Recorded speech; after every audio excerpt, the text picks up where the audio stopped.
If you're looking for the latest word in all things entertainment, then you're in the right place. Ahead of the program, we've got a super Hollywood headlines from Kelly Figley, a creepy trailer watch from Marah Manners, a mortality-musing top 5 from Aidan Hall, and a whole lot more. So, grab your favorite refreshments and prepare to be informed because from Ball State University, The Real Deal starts now.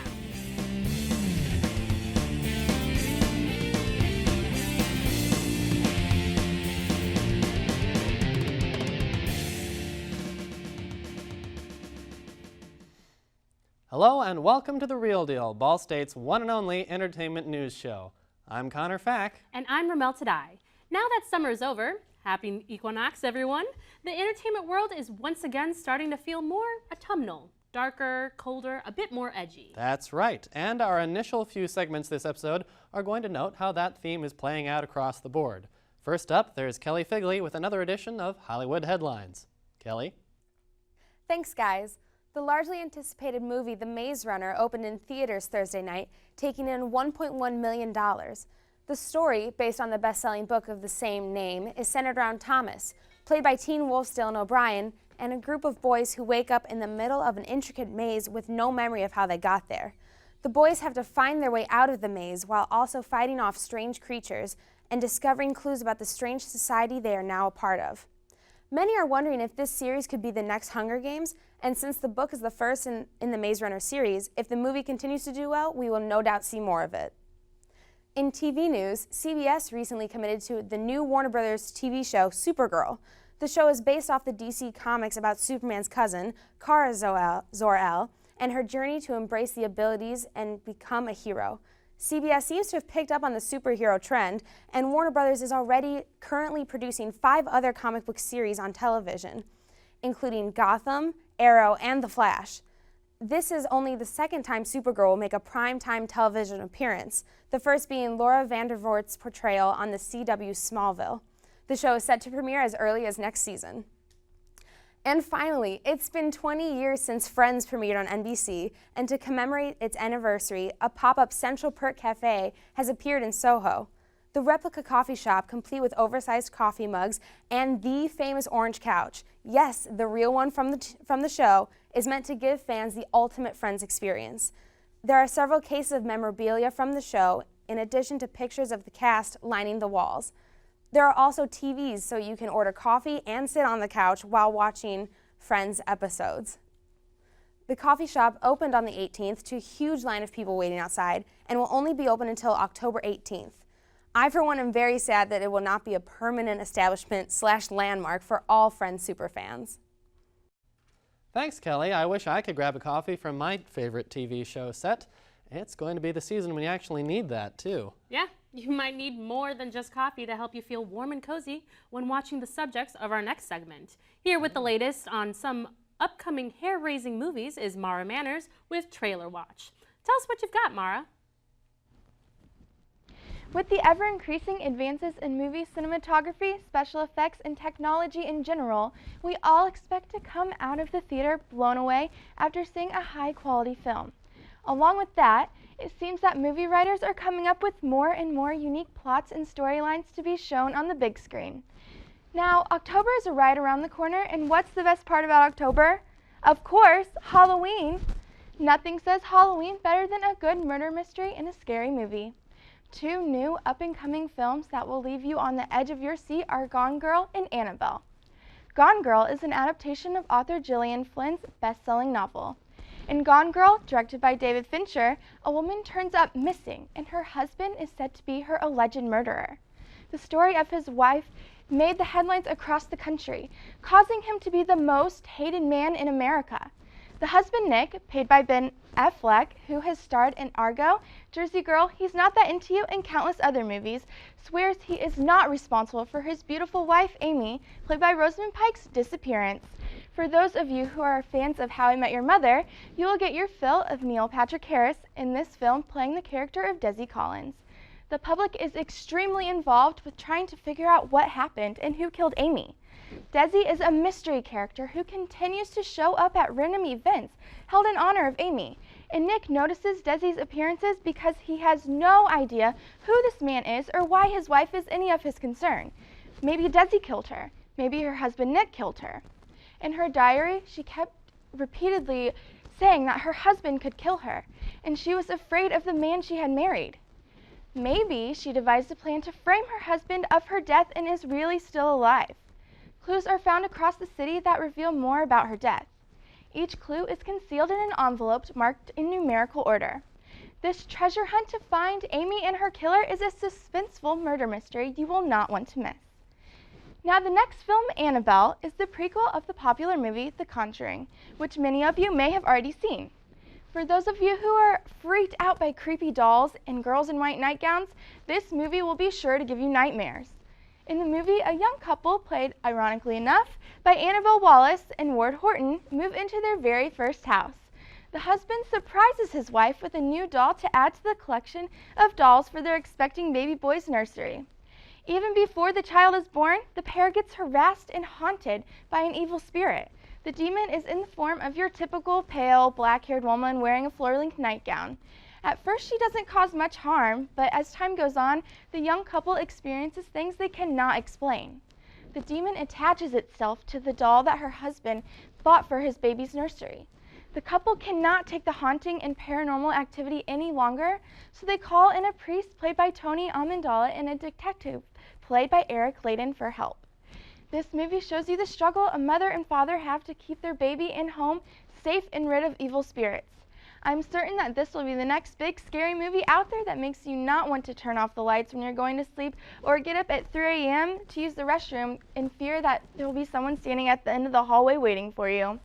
Both Gone Girl and Annabelle will hit the theaters October 3rd, so get ready to find yourself playing detective or jumping halfway out of your seat at the theater while watching these movies. Thank you, Marah. Chills. I have literal chills. Are you scared that easily? Yes. And I think there's a draft in here. Oh, well then we'll try to warm things up for you over the first break. Sounds like a plan to me because we're just warming up here on The Real Deal. After the break, we still have Aidan Hall with the top 5, Isaac Watley with How'd They Do That, and Nicole Kane examining a classic from the vault. Stay tuned.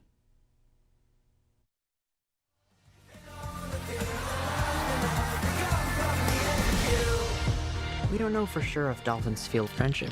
It feels like they do. And that's not a bad thing. Is everybody set? Okay. Send hope.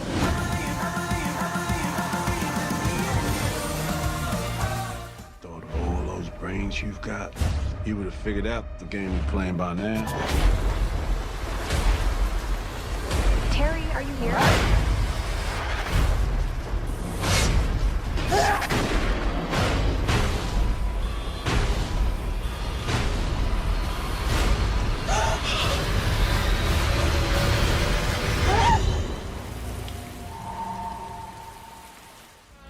But life is unpredictable and irrational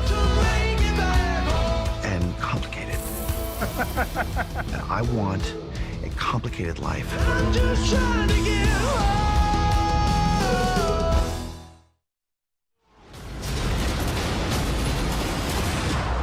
You've dealt with situations like this?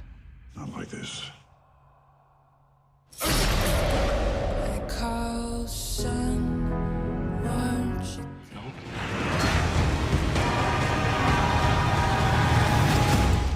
We can't leave.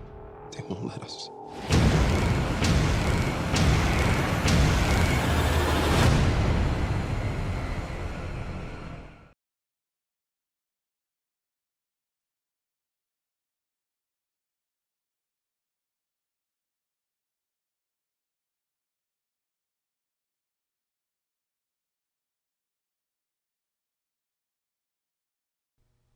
Welcome back. As fall time comes around, the leaves of many trees will start to fall off and die. You know, just like many TV characters. Then again, characters get killed off all year round. And here with some of the most touching is Aidan Hall with a gruesome top 5. Take it away, Aidan. Thanks, guys. Death! It happens to everyone. Squirrels, avian birds, but no more so than with TV characters. And so I've comprised a list, an obituary, if you will, an ode to the greatest TV deaths of recent memory. Spoilers ahead, dear viewers. You've been warned. So here's my top 5 recent TV deaths. Number 5. Tywin Lannister, Game of Thrones. No death list would be complete without mentioning the King of Death, George R.R. Martin's acclaimed series, Game of Thrones. Yes, a Lannister always repays their debts, and when Tyrion comes to pay a visit to the man responsible for plotting his death, his own father no less, he greets him with a crossbow and the crapper. And after a beautifully done dialogue between Peter Dinklage and Charles Dance, the patriarch of the Lannister family was put out of his misery. Number 4, Prince Oberyn, Game of Thrones. This second verse in our own Song of Fire and Ice has us talking of the illustrious Prince Oberyn of Dorne. This man demanded to represent Tyrion Lannister in his trial by combat against his sister's killer, the Mountain. In the beginning, it seemed Oberyn would bring the Mountain down. However, due to his arrogance, his head became squished like a microwaved peep. And in one fell swoop, the fan favorite lay dead in a pool of his own blood. Number 3, Heisenberg, Breaking Bad. No death list would be complete without the classic Breaking Bad. Through 5 seasons, we were given a man who let go of all inhibitions and drove into a world of crime and cooking. The walking danger was something to be feared, and as he confronted a factory full of skinheads to save his foul-mouthed protege, he ended up catching a stray bullet, and the man that knocked on death's door. Number 2, The Governor, The Walking Dead. Throughout The Walking Dead, we encountered the Governor, and even after the loss of his town, he still held that dangerous rage inside of him. And as he confronted Rick at the prison and killed many a beloved character with nothing short of a tank, he seemed to be the most terrifying thing in this zombie-infested world. And after a hard-fought battle that caused our heroes to splinter off, the Governor had lost his final fight. And number 1, Brian the Dog, Family Guy. Probably the most talked about death for about 3 weeks. The death of Brian was a monumental moment in Family Guy history. Not played for jokes, the death of the family dog, of the family conscience, rocked the fan base, and as everyone watched in awe as Brian was replaced by the New Yorker dog, Vinny, they believed their worst fears had come true. However, in true McFarlane fashion, old Seth brought back the titular character in a later Christmas episode. And there you have it, dear viewers, the top 5 recent TV deaths. So bring out your dead and always stay tuned. I'm Aidan Hall. Back to you guys. Thanks, Aidan. And we would just like to stress that no actors were actually harmed in the making of this list. And that does it with the darker portion of the program. Next up, we turn from death, traps, and evil spirits to a different kind of hocus pocus, the technical wizardry behind filmmaking. Special effects may wow audiences, but often they're simpler than you'd think. Here to explain one popular trick is Isaac Watley in How'd They Do That? Isaac? In the world of film, producers and directors are constantly trying to come up with new stories and concepts that will keep viewers interested and engaged in the media that they create. This can be achieved by implementing great screenplays, hiring popular actors, or even adding a powerful soundtrack to the film. While all of these have been used to make countless spectacular movies over the years, some of the creative minds in Hollywood have taken a different approach on how to keep the audience entertained.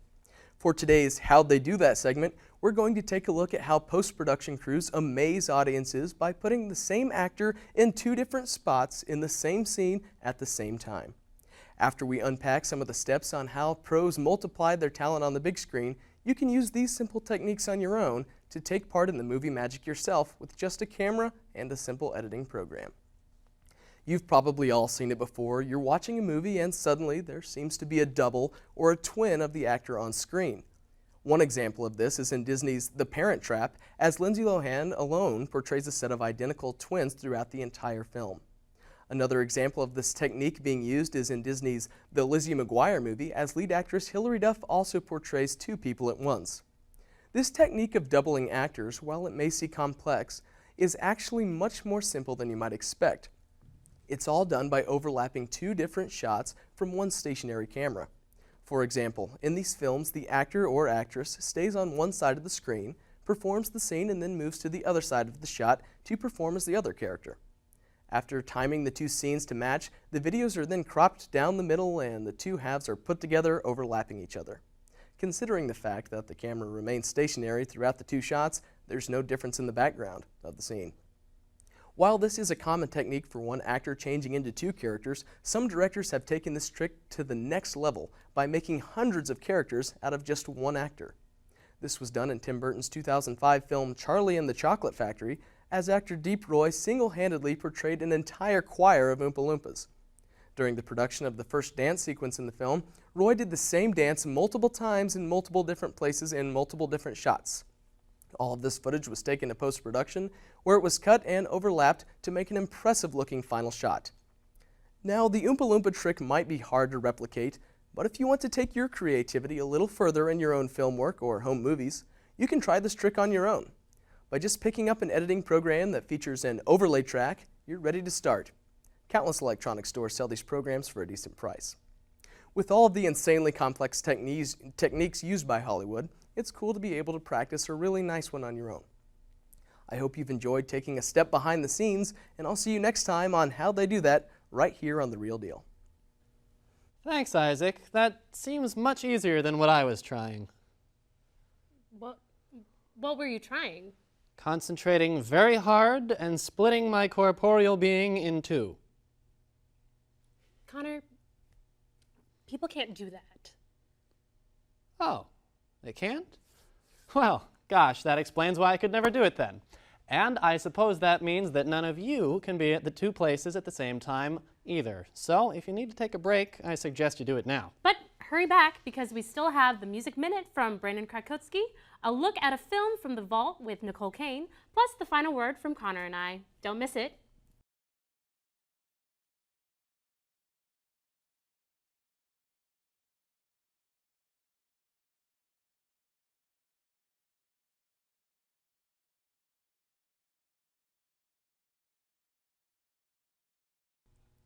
Glad you stuck with us. Just as the world continues to turn, artists continue to write more music for us to enjoy. That is, if they haven't broken up or been assigned community service. Right. And to give us the lowdown on the music scene, here's Brandon Krakowski with this week's Music Minute. Brandon? First up, Seminole lo-fi indie band Guided by Voices has broken up for the second and final time this past week. This Dayton, Ohio group, fronted by Robert Pollard, has released a wide catalog of music since the 90s, most notably their album B-1000, which is often regarded as one of the greatest lo-fi albums ever recorded, influencing an entire generation of artists such as Car Seat Headrest, Neutral Milk Hotel, and Dr. Dog. Though their latest albums have not been quite as popular with critics, they continued to have a loyal fan base and toured consistently throughout the years. They will be missed greatly in the indie community. Next, this week marks the release of Aphex Twins' largely anticipated electronic album, Cyro. Richard D. James, the man behind the Aphex Twin project, has not released any music under that name since 2001's Drukus. Many of James's albums, such as Selected Ambient Works, the Richard D. James album, and I Care Because You Do, have been heralded as deeply influential and invaluable pieces of electronic music. Though the wait has been long, considering James's track record, I'm sure that fans will not be disappointed. Finally, students at the LA Technical Trade College this past semester may have to work through the wire for their fashion degree, thanks to a new professor. As a part of his community service regimen for being involved in a scuffle last year, Kanye West has been teaching a college class on fashion in Los Angeles. Now, Kanye is actually quite qualified to teach this course, as he has designed and presented several works of fashion throughout the world, gaining great acclaim for his work. Who knows? Maybe one of the students he's teaching will have a runaway success in their future. Now, hopefully this does not distract him too much from continuing to work on his new music. Fans have been craving something new from Mr. West ever since collaborations with Paul McCartney and, more recently, Lorde have been announced. That's it for the Music Minute. I'm Brandon Krakowski. Thank you, Brandon. Wouldn't it be cool if we could all take classes taught by celebrities? It would, but alas, most of us can only get so close to the masters. Luckily, in our industry, most of the masters have been caught on camera. And if you need to brush up on your acting, you should look no further than the technique of one of America's all-time dramatic greats, Marlon Brando. Here's Nicole Kane to tell you about a particular film he's in and why it's worth pulling from the vault.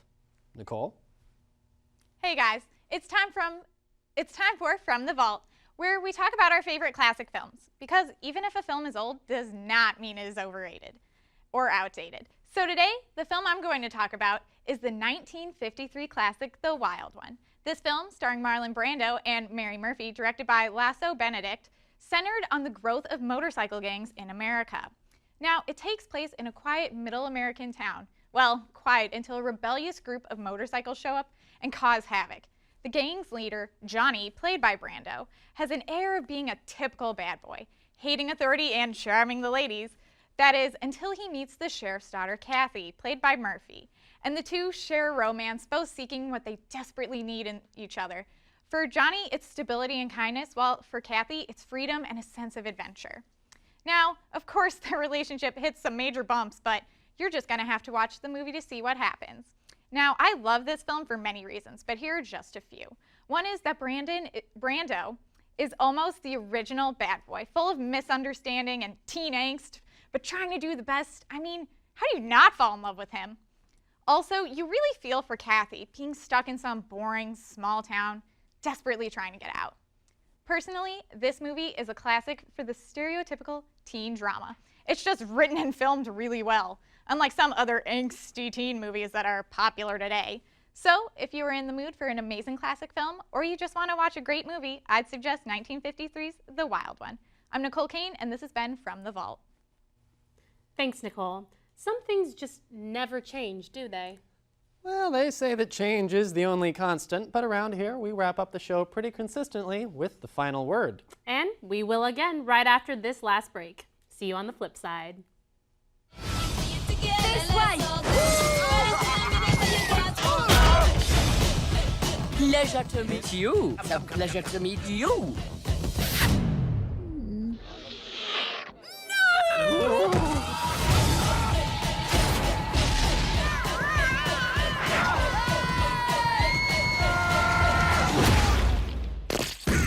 Never seen one do that before. The Box Trolls. Off with box. This goes all the way to the top.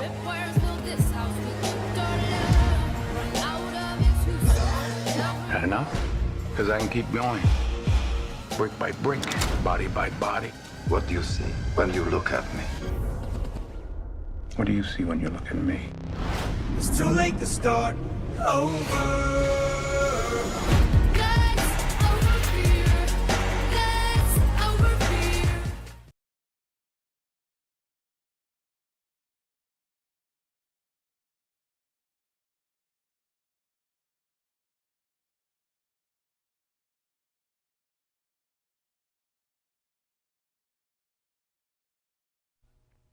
Welcome back. Although you may not guess it by looking at us, Ramel and I were once great denizens of the theater. Yes, thespians of highest acclaim. In fact, we each have at least one foot left in the theater world even today. And not only with ourselves, but the big studios as well, cross-pollination rates between plays and movies remains pretty high. There have been a lot of awfully good films adapted from plays over the years. And there certainly have. And we don't just mean musicals either. So this time around, Connor and I are going to recommend some of our favorite movies that originated as plays on the stage. This is The Final Word. Connor? Personally, I'm a sucker for a great comedy, and one of the best stage comedy writers of the past century is Neil Simon, whose stage work has gotten adapted into no less than 17 motion pictures. Of those, my favorite is The Odd Couple, released in 1968 and directed by George Sachs. It's a classic situational comedy situation where two bachelors with completely different personalities decide to live with each other. Jack Lemmon plays Felix Unger, a neurotic hypochondriac and neat freak who gets taken in by a poker buddy after his wife throws him out. That buddy is Walter Matthau as Oscar Madison, reprising the role he originated on the stage, by the way, a devil-may-care slob and connoisseur of women, whose wife, also leaving him, left extra space in his apartment. At first, things are great. Felix cleans up the pigsty of an apartment, cooks elaborate meals, and is always there to hang out with. But, to quote Oscar as time goes on, "There's something wrong with this system. I don't think that two single men living alone in a big 8-room apartment should have a cleaner house than my mother." And when they try and organize a double date, gee, you'll just have to see how amiss it goes. Now, as far as the differences between the stage version of The Odd Couple and the film, there really aren't that many. Aside from expanding the locations to more than just the apartment, the script remains pretty much intact. So solid is the basic material, in fact, that the entertainment world keeps revisiting it again and again. Apart from the 1968 movie, the original play has been transformed into a TV sitcom running from 1970 to 75, a female version of the play, a modernized version of the play, and is soon to be rebooted into another sitcom in 2015, this time starring Matthew Perry of Friends fame in the role of Oscar. So whether you check out the film, reruns of the old TV series, or even a YouTube video of Nathan Lane and Matthew Broderick starring in a stage revival, The Odd Couple is a hilarious hit wherever you find it. And for me, I would say I'm more of the metaphorical drama fanatic when it comes to stage plays, and my choice would be Arthur Miller's Death of a Salesman. Written in 1949, Death of a Salesman follows the very unstable salesman Willy Loman and his troubled perception of life as he imagines that events from his past coincide with reality. Along with his wife Linda and 2 adult sons, Biff and Happy, Willie pushes his expectations for their livelihood and struggles to live up to his own. Now, I know there have been a few films over the years, but my top choice would have to be Volker Schlondorff's 1985 adaptation. Starring Dustin Hoffman as Willie, Kate Reid as Linda, and John Malkovich and Stephen Lang as Biff and Happy, this adaptation of Salesman definitely lives up to Miller's original work. The set design is exactly what avid theatergoers would imagine it to be, especially with the Loman residence, just as has it been described in the stage directions of the script. The walls break barriers of much of the action in multiple rooms of the house. Additionally, my favorite aspect was the ensemble cast. Noted as one of his many excellent performances, Dustin Hoffman does an incredible job of portraying Willie's diminishing personality and his childlike behavior throughout the film. Alongside with Kate Reid's oblivious Linda, Stephen Lang's hopeful Happy, and John Malkovich's troublesome Biff, Hoffman doesn't miss a beat when it comes to his interactions with the Loman clan. And that wraps up the show for this week. Be sure to check out our website, Facebook, and Twitter pages for news and updates on all things entertainment. I'm Connor Fack. And I'm Ramel Tadai. We'll see you next time.